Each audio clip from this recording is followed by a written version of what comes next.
Well, our story today is about a man named Robert E. Lee. No, not that Robert E. Lee. I know I'm old, but I'm not that old. I knew this guy. Robert was born in Chicago in 1916, in March of 1916, and his father was a chronic invalid. And when his father passed away, he had to drop out of high school, help support the family. The first job he took was as an usher in a movie theater. And I guess he saw a lot of movies because he had developed a great affection for music and for history. And it wasn't long he discovered that he had a great baritone voice, and he could project anywhere without the aid of artificial means. So he began singing in nightclubs. And in fact, when he joined the Army Air Corps after Pearl Harbor, he was in the Burma Theater, and he was often involved in entertaining troops. And he cut a record in the United Kingdom which sold over 1 million copies. And the name of the song that he recorded and done so well was Long Ago and Far Away. Now, I went online trying to find his voice. I wanted to hear him singing at this with this baritone voice that was so good.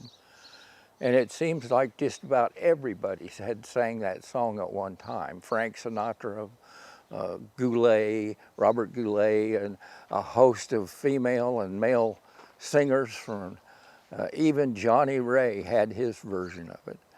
And anyway, after the war, he was in the Burma theater of operation, and after the war, he went into radio and television. He developed several unique programs, which Assignment San Antonio.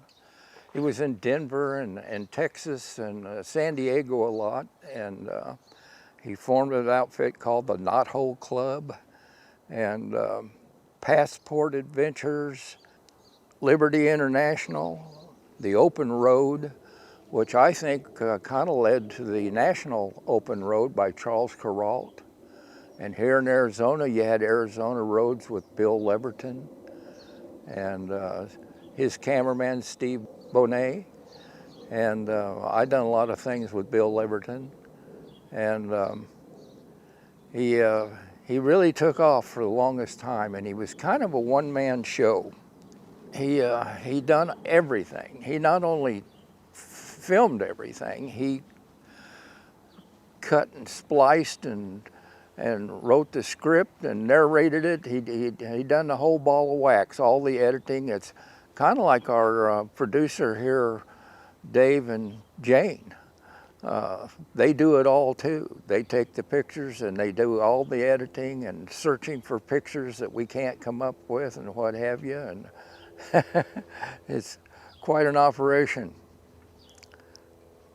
Anyway, Bob became interested in the Lost Dutchman Mine and the Superstition Mountains after he heard about the Adolph Ruth story, where Adolph Ruth went in and started searching for the Lost Dutchman Mine, and they didn't hear from him, and finally went out and found his body and all this sort of thing. And to call Bob a Dutch hunter would be a stretch, because he wasn't really interested in finding the mine. What he wanted to do is he wanted to make a documentary about the subject.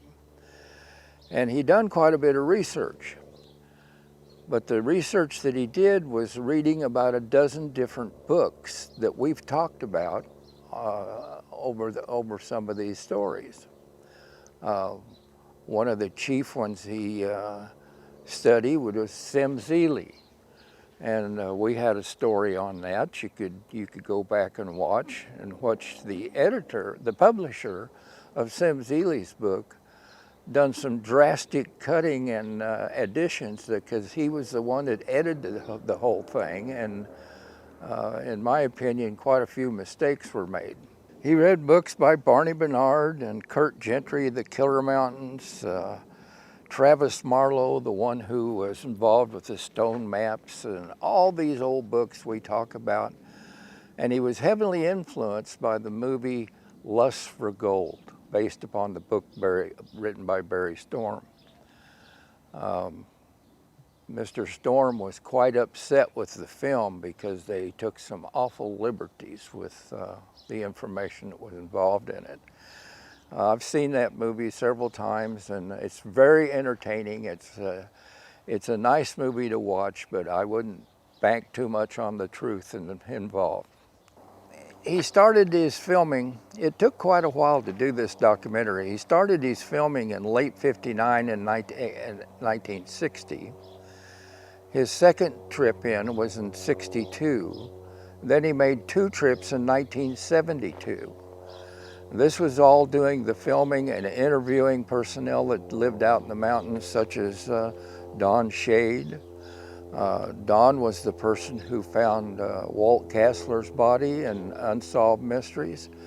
And him and another fellow named Al Reeser, they used to come into the museum when we were up at Goldfield in 1990, and just to look at the collection of maps that we had on the wall up there.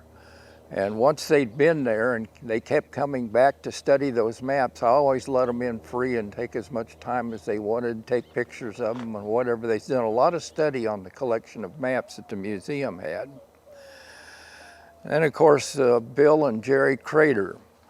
They were packers who owned a lot of horses and took people on trips into the Superstition Mountains. And I was on a week-long trip that was in another story with Tom Collenborn and Bill Crater on one of their expeditions. And I was in the audiovisual business at the time, and Bill wanted to know if I could make him a slide presentation to help with his business. So we came to an agreement that if I did that, he would give me a horse. So I done the presentation and gave him the tray with all the slides in it, and he says, well, I guess I owe you a horse.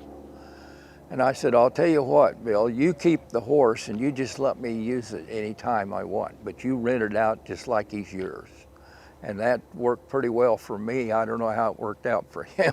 But then, of course, they saw Ed Piper out there and interviewed Ed Piper.